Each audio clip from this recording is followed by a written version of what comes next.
नमस्कार साथियों। हम पढ़ने वाले हैं यूलर्स फाइव फंक्शन। ये क्या होता है? इसका नाम यूलर्स फंक्शन भी होता है, इसका नाम यूलर कोसेंटिव फंक्शन भी कहते हैं।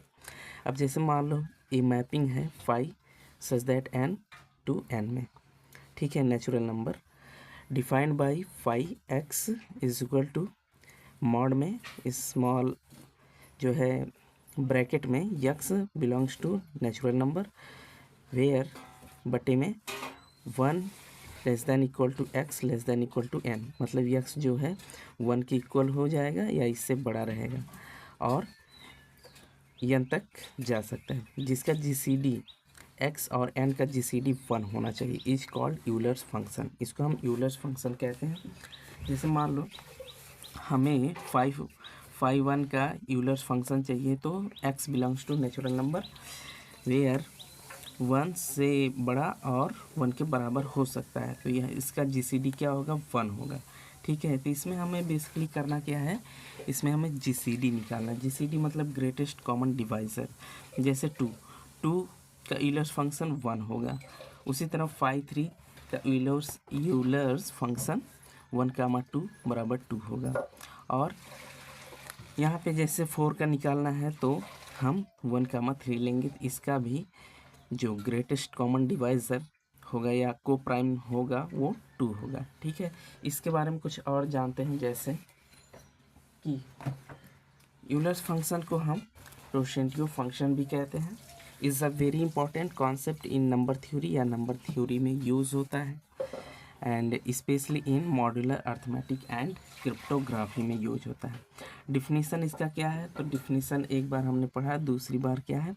Euler's totient function is denoted by psi phi x read as phi of, sorry यहाँ n है, and counts the modular of positive integer less than और equal to n that are coprime, ठीक है। इसका एक फार्मूला भी होता है।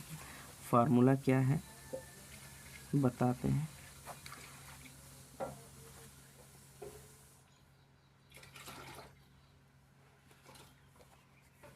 फार्मूला होता है जैसे n बराबर P1 की पावर a इंटू में P2 की पावर p इंटू में डॉट डॉट डॉट Pn की पावर n, ओके। तो यहाँ से जैसे यहाँ से क्या होगा? प्राइम फैक्टराइजेशन निकलेगा ना, फैक्टराइजेशन, ठीक है। अब जैसे मान लो फार्मूला इस हिसाब से क्या बनेगा, तो phi n is equal to, ठीक, n क्रॉस 1 - 1 अपन P1, ठीक, इंटू में क्या है? 1 - 1 अपन P2। इसी तरह हम आगे भी जाएंगे तो लास्ट में क्या आएगा? लास्ट में होगा 1 - 1 अपन Pn, ठीक है। तो इस फार्मूले पे हम जब रखेंगे कोई भी नंबर, तो उसका जो प्राइम फैक्टराइजेशन होगा, को प्राइम नंबर होगा या यूलर्स फंक्शन जो होगा, उसका हमें आंसर निकलेगा। जैसे मान लो हमें जो है एग्जांपल के तौर पे मान लो हमें फाइंड करना है यूलर्स फंक्शन ना, तो 5 मान लो हमें 12 का प्राप्त करना है, तो हम क्या करेंगे? पहले इसका जो है जैसे 12 है ना, तो 12 को फैक्टराइज करेंगे, तो ये 2 की पावर, जैसे 4 × 3 तो 12 होता है, तो 2 की पावर 2 इंटू में 3। अब देखिए ये बन गया P1 की पावर a इंटू में क्या है?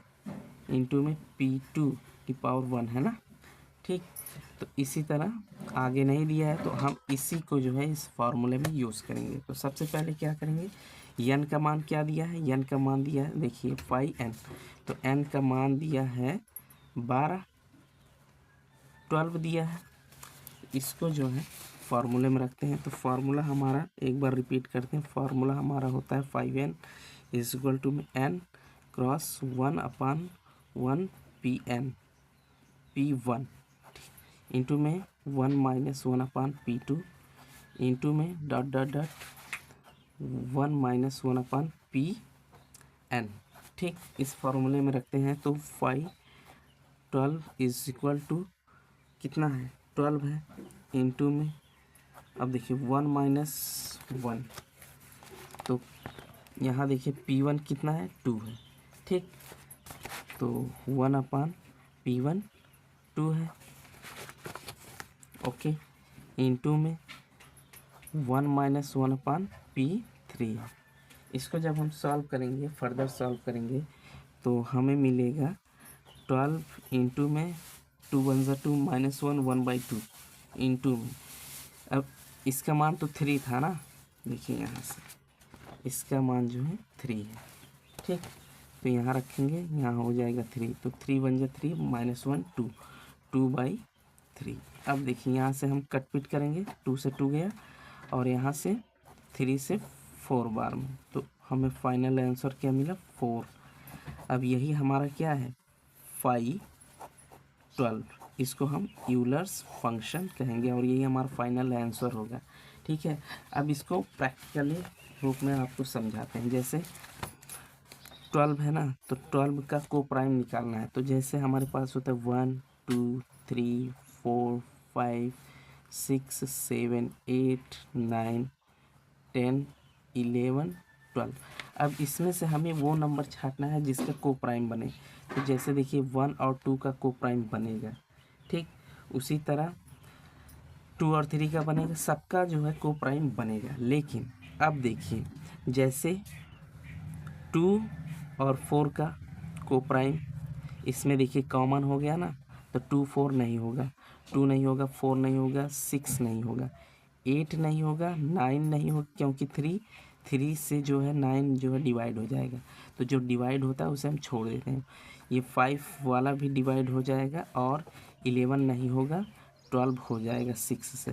तो अब देखिए क्या क्या डिवाइड नहीं हो रहा है, तो 1 कामा यहाँ से हमें मिला 7 कामा यहाँ से मिला 11 और एक नंबर और होना चाहिए जैसे 5 जो है ना 10 को डिवाइड करेगा ना, बट 5 और 10 में कॉमन है, एक सेकंड कॉमन है ना, तो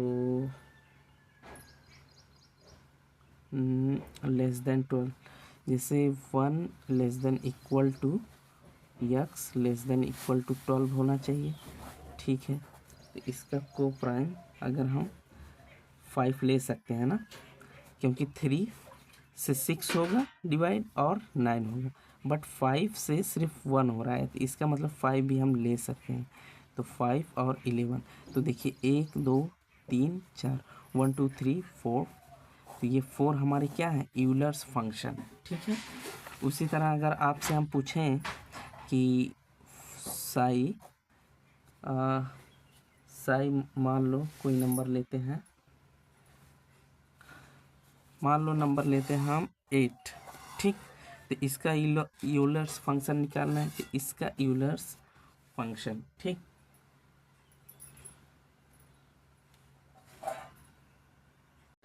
तो देखिए इसको जो है 5 8 का जब निकालेंगे तो सबसे पहले हम क्या करेंगे, इसको जो है फैक्टराइज करते हैं, तो ये 2 की पावर क्यूब हो जाएगा।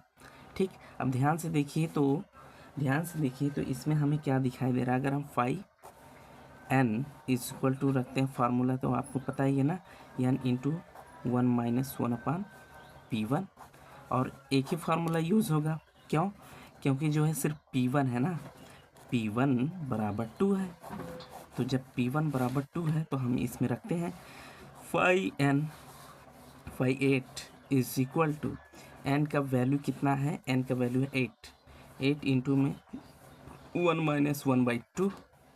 जब इसे फर्दर सॉल्व करेंगे तो हमें क्या मिलेगा, हमें मिलेगा 8/8 इंटू में 1/2।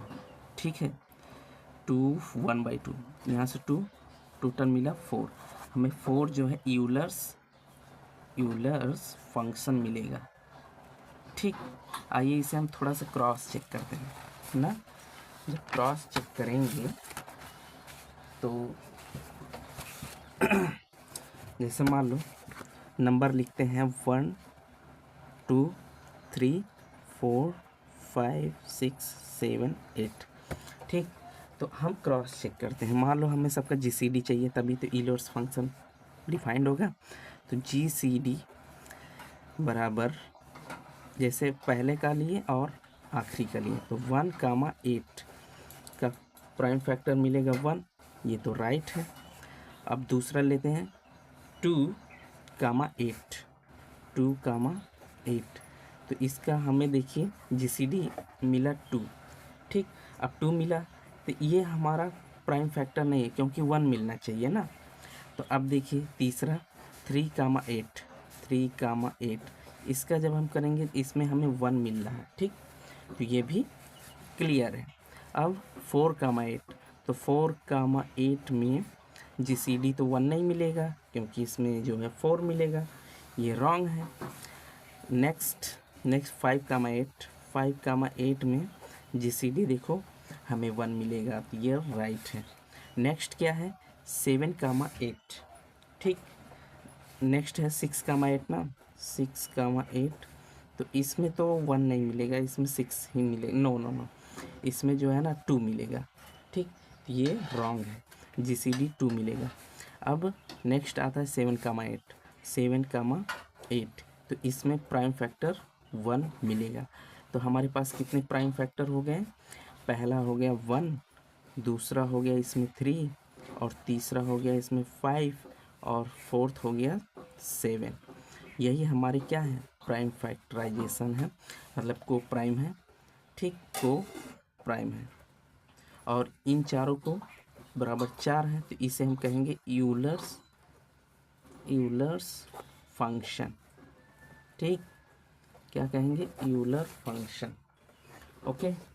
उसी तरह आप जो है कुछ सवालों को सॉल्व करेंगे। जैसे एक सवाल और लेते हैं ना, एक क्वेश्चन और लिया, मान लिया हमने क्वेश्चन है ना, क्वेश्चन हमने 5 लिया, हम यहाँ पे लेंगे ले लेते हैं कोई भी नंबर, मान लो 16 ले लिए।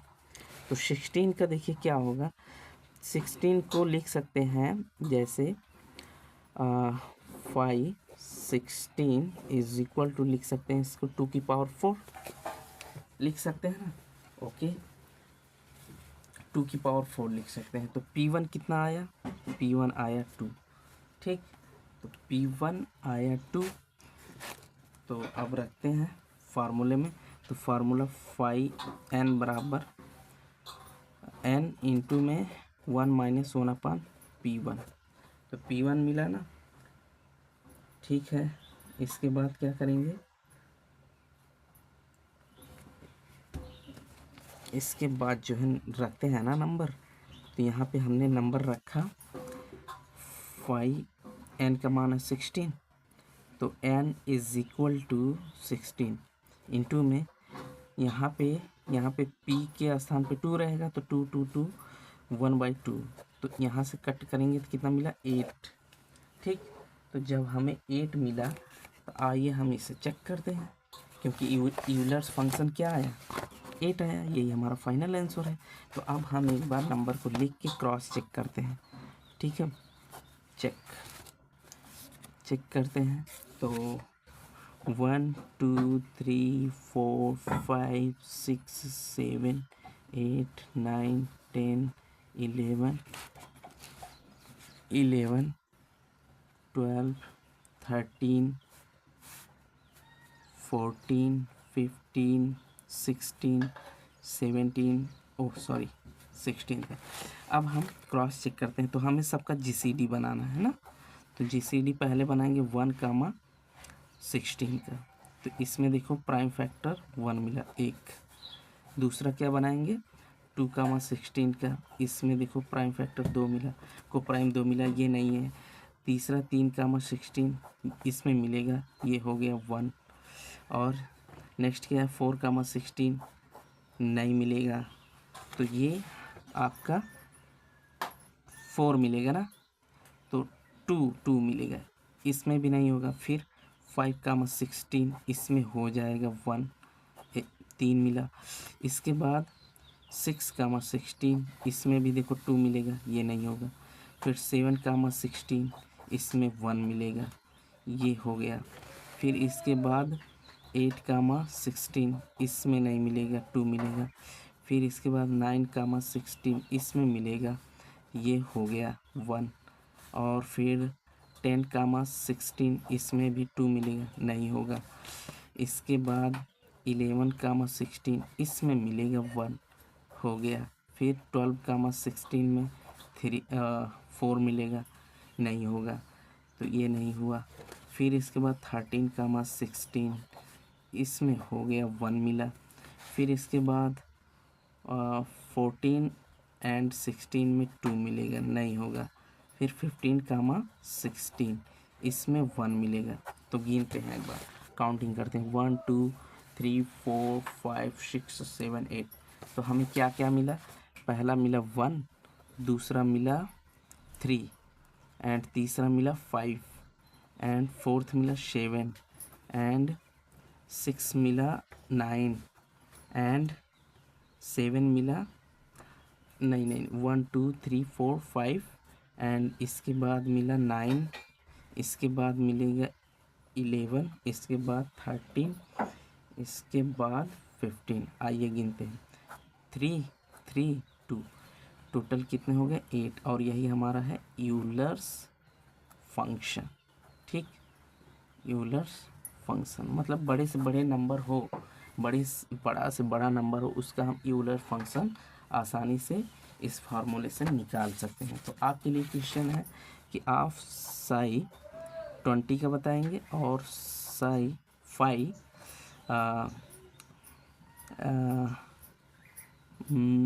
14 का बताएंगे एंड 5